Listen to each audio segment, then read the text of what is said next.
গণিত হিরণ শিবপুর বাক্সা।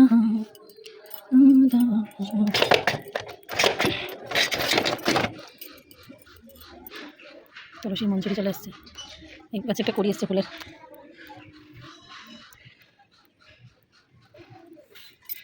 চলো আর একটা জিনিস দেখাই তোমাদেরকে, সব থেকে খুব সুন্দর একটা জিনিস এবার থেকে দেখা যাবে। এই যে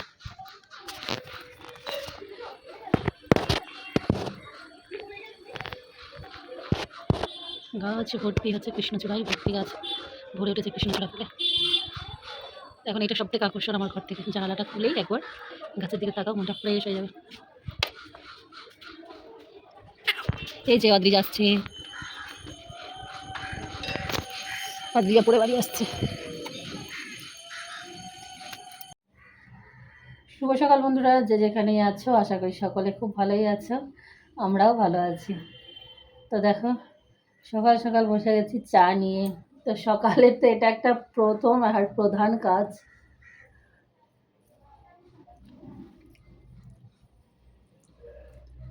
তো সকালে আজকে এই দুদিন ধরে খাচ্ছি, আজকে নিয়ে দুদিন হলো। হালকা কুসুম মানে উষ্ণ গরম জলে পাতিলেবুর রস আর একটু মধুর সহযোগে খাচ্ছি। জানি না হয়তো কতদূর পরিবর্তন হবে, হাঁটা চলা তো বেশি করি না। এবার আমার কি মানে হাইট অনুযায়ী হাত পাগুলো আমার তো খুব, এই যে দেখো খুব রোগা হাত পাগুলো। তো এটা অতটা লাগে না, কিন্তু আমার এই যে পেটে প্রচুর মেদ সমস্যা, কি করে কমবে, আদৌ কমবে কি সেটাও জানি না। সব থেকে বড়ো কথা হলো যেহেতু হার্টের সমস্যা আছে, তো চেহারা ভারী হয়ে গেলে খুব কষ্ট হবে আমার। ওই জন্য খাওয়া দাওয়া আগে থেকে অনেক কমিয়েছি। আমি যে পরিমাণে খেতাম, হয়তো অনেকে ভাববে বাপরে এতে আবার কমানো, না আমার মানে আমি যে পরিমাণে খাবার খেতাম সেই পরিমাণে খাবার অনেক কমিয়েছি। দেখা যাক, যাই হোক চলো ভিডিওটা তো সকাল থেকে শুরু করলাম, দেখা যাক কতদূর কন্টিনিউ হয়, সঙ্গে থাকো তোমরা।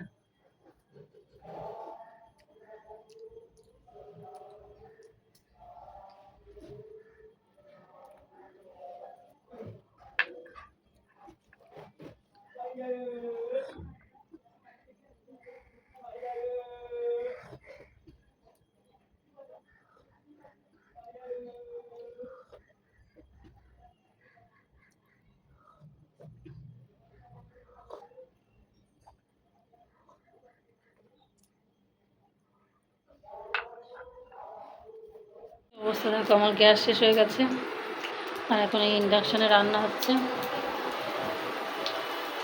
এই যে পাট শাকের ঝোল হচ্ছে, পাট শাক গ্রাম থেকে তো পাট শাক নিয়ে এসেছিলাম একটু, আর এটা হচ্ছে আমার জন্য ভাজা, ভাজাটা একটু বেশি লাগে।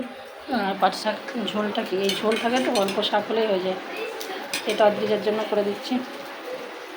আর এখানে ছোলার ডাল বেটেছি, ছোলার ডালে ছোটো ছোটো বড়া করে এই ডাঁটা শাক, ওখানে ঝিঙে আলু পটল কাটা আছে, এই যে একটা চচ্চড়ি করবো, আর ডিম ভাজা, আর কিছু নেই। আর কালকে একটু চাটনি আছে।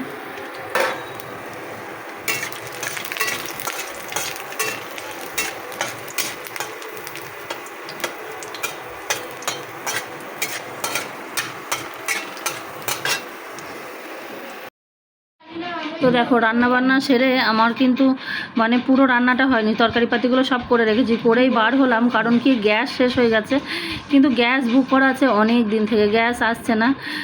মানে সমস্যাটা কি সেটা বুঝতে পারছি না। কিন্তু আমার ঘরের সামনে এক দিদিভাইয়ের গ্যাস বুক করলো, 3 দিনের মধ্যে ঘরে গ্যাস চলে আসলো। তো রাস্তাতে বেরিয়ে আমাদের এখানে সামনে শীতলা মায়ের পুজো হচ্ছে, তো সব দেখছি দণ্ডি কাটতে কাটতে যাচ্ছে। তো এইখানে শহরে এসেও দেখি এখানে মানে এত, এই বিশেষত বাগবাজারে এত মানুষের ভক্তি, ভগবানের প্রতি শ্রদ্ধা। আর এই যে দণ্ডি কাটা, এখানে প্রায় দেখছি শীতলা পুজো হচ্ছে এ পাড়াতে ও পাড়াতে, আর এরকম দণ্ডি কাটতে কাটতে আসছে গঙ্গাঘাট থেকে। তো এক একজন না মানে সেই ভর উঠে যাওয়ার মতো, সে যেরকম আর কি হচ্ছে এরকম করছে। তো যাই হোক সেটাই একটু ক্যামেরাবন্দি করলাম। কারণ কি বলবো, ধর্মের উপর ভিত্তি করেই কিন্তু আমরা সাধারণ মানুষরা অনেকে বেঁচে থাকি আবেগের উপর। একটা শরীর খারাপ হোক, এটা হোক যেটা হোক, ডাক্তার বৈদ্য যাই থাকুক, তবু কিন্তু আমরা সেই ঠাকুর ভগবান যাই বলো না কেন, যে না তার উপরেই ভরসাটা বেশি থাকে। তো চলো এখানে এটা ভাবলাম তোমাদের সঙ্গে একটু শেয়ার করি। আর দেখে না সত্যি কথা এক এক সময় কান্না চলে আসছিলো আমার চোখে। মানে ওই ওরা এত কষ্ট করতে করতে আসছে, এত কষ্ট করতে করতে আসছে, এই একটা ব্যাপার। তো যাই হোক ওখানে আর বেশিক্ষণ দাঁড়ায়নি, কারণ ওদিকে আমার গ্যাসের অফিসটা বন্ধ হয়ে যাবে, বন্ধ হবে না মানে অনেকটা লেট হয়ে যাবে, কারণ এসে আবার আমি ভাতটা করব, চাল ভেজানো আছে, ইন্ডাকশানেই করছি। তো এইবার গ্যাসটা বুক করা আছে আমার অনেক দিন। আমি মানে অফিসে গিয়ে এত মানে গরম দেখিয়েছি, ওদেরকে বলেছি আজকে বিকেলের মধ্যে আমার ঘরে গ্যাস চাই, আমি কোনো কথা শুনবো না। তো তৎক্ষণাৎ কাজ হয়েছে, ওরা যাই হোক আমাকে বিকেলে গ্যাস দিয়েও গেছে। আর এই যে বাড়িতে চলে এসেছি, বাড়িতে এসে যে খেতে বসে গেছি, আবার স্নান টান করে ফ্রেশ হয়ে খেতে বসেছি। তো এখানে যে পাট শাকের ঝোল করেছি, ওখানে পাট শাক ভাজা করেছি, আর এইখানে এই যে ডালের বড়া করে আলু ঝিঙে পটল দিয়ে একটা সবজি বানিয়েছি, আর ডিম ভাজা। এই হলো খাবার। ইন্ডাকশানে তবু কি বলো তো, ওই সবজিপাতি ঘরে থাকলে না মনে হয় যেন এটা করবো না ওটা করবো না। আর এই চাটনিটা কালকের ছিল, গতকালের, কিন্তু আমার সেই অনেক কটাই রান্নাবান্না হয়ে যায়। আর এখানে দেখো একটু নিম পাতা ভাজা করেছি, নিম পাতা ভাজা তো খুব ভালো লাগে, মুচমুচে ভাজা হয়, খুব খেতে ভালো লাগে। তারপরে খাওয়া দাওয়া সেরে উঠতেই আবার ঝড় উঠে গেছে। তো ওই পাশের কৃষ্ণচূড়া গাছটা, এটা একদম আমাদের ঘর থেকে বার হয়ে রাস্তায়, এত ফুল ফুটেছে না ঠিক এই সময়তেই, মানে গাছটা যেন একদম ফুলে ভরা থাকে, দেখতে এত ভালো লাগে না, জানালাটা খুললেই যেন মনটা ভরে যায়। আর প্রচুর হাওয়া হচ্ছে, অদ্রিজাই ক্যামেরা বন্দি করেছে, তো বলছে মা ঝড় উঠেছে করছে। ঠিক আছে, একটু ক্যামেরা বন্দি করে রাখ।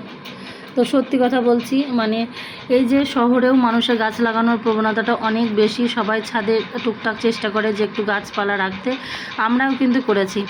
আর তারপরে দেখো সেই যে কদিন আগে আমরা ভিডিও দিয়েছিলাম যে এসি বুক করা হয়েছে, তো সেই এসি আজকে আসলো। ওনারা অনেকক্ষণ আগেই ফোন করেছিলেন যে আপনার ঠিকানাটা, তো ঠিকানা লোকেশান আমি পাঠিয়েছিলাম। পাঠানোর পরে এই যে এসিটা এসছে, যেহেতু 3তলা, এই যে দেখো কত কষ্ট করে তুলছে, দেখে খুব কষ্ট লাগছে, কিন্তু কি করব, করতেই তো হবে না, ওনার যাদের যেটা কাজ সেটা তো করতেই হবে। তো ওনারা গ্যাসের এসিটা দিয়ে গেল, আর আমাকে যে বিলটা এখন সই করতে হলো। তবে আগে সব দেখেই নিলাম, দেখে আর কী নেবো, ভিতরে তো প্যাকেজিং করা আছে, উপরে যতটুকু দেখা সেটুকু দেখে এখন আমাকে যে যেটা পাকা বিল সেটা দিল, আর এখানে হচ্ছে সই করে দিতে হলো যে আমি আমার জিনিসটা পেয়েছি আর কি। তো চলো, তোমাদের কীরকম লাগলো অবশ্যই একটু কমেন্ট করে জানিও।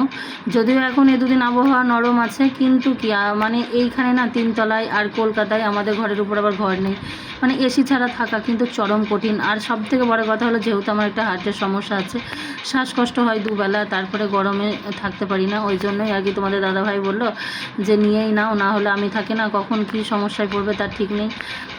তো এই যে তারপরে ইনস্টলেশন করতে আসবে 2 দিন পরে, তো তোমাদের দাদাভাইকে তো তখন অবশ্যই আসতে হবে, কারণ কখন কি জিনিসটা দরকার পড়বে, আমি একা কোথায় কি পাবো, ওই জন্য ওকে বলেছি যে আগামীকাল ওকে আসতে। তো চলো বন্ধুরা, ভিডিওটা এখানেই শেষ করলাম। সকলে খুব ভালো থেকো, সুস্থ থেকো, আবারও দেখা হবে নেক্সট ভিডিওর সাথে।